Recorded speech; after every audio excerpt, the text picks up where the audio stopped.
Founded in 1914, the Risk Management Association, or RMA, is a not-for-profit, member-driven professional association whose sole purpose is to advance the use of sound risk principles in the financial services industry. RMA's education and training programs are geared to risk management professionals at every stage of their careers. To meet the growing need for online training, RMA is in the process of converting their classroom and self-study training materials to web-based training. RMA began this process with the Lending Decision Process curriculum, one of their most popular training products.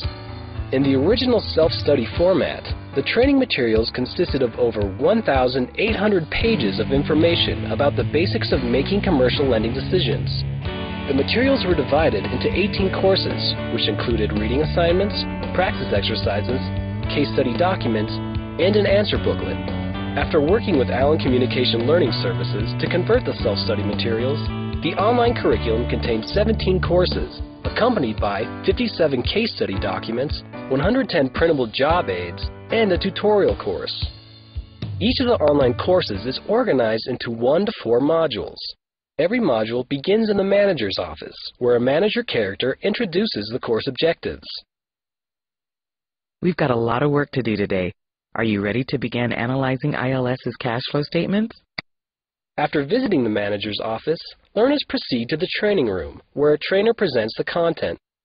In this example, taken from the Cash Flow Statements course, the trainer walks the learners through the second step of creating a UCA cash flow statement. Input the correct values using Canadian Fiber's financial summary document, then click Calculate to check your answers.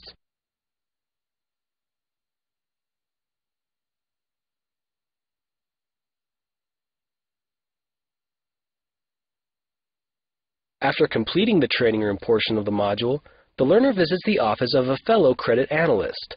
In the example shown here, a credit analyst liquidity of a case study company called Canadian Fiber.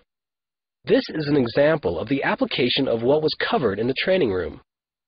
Now that the cash flow statement is constructed, we can consider what the statement tells us about the company's liquidity, specifically its ability to repay debt.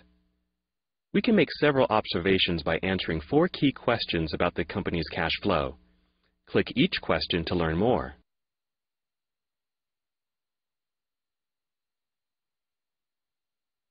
The fourth and final portion of each module is called My Office. My Office is where learners have a chance to apply what they learned in the training room and peers' office.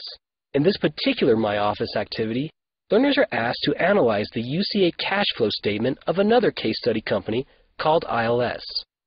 On the following page, learners use information found in the case study documents to calculate ILS's gross cash margin and cash coverage ratios.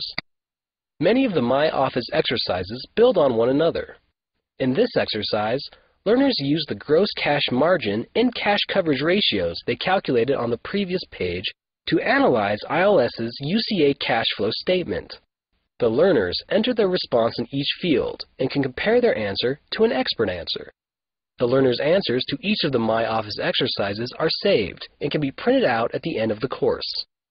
After completing all 17 courses, learners have the analytical skills to make sound lending decisions, and the course content is delivered in a format that is friendlier and more personalized than the previous self-study materials.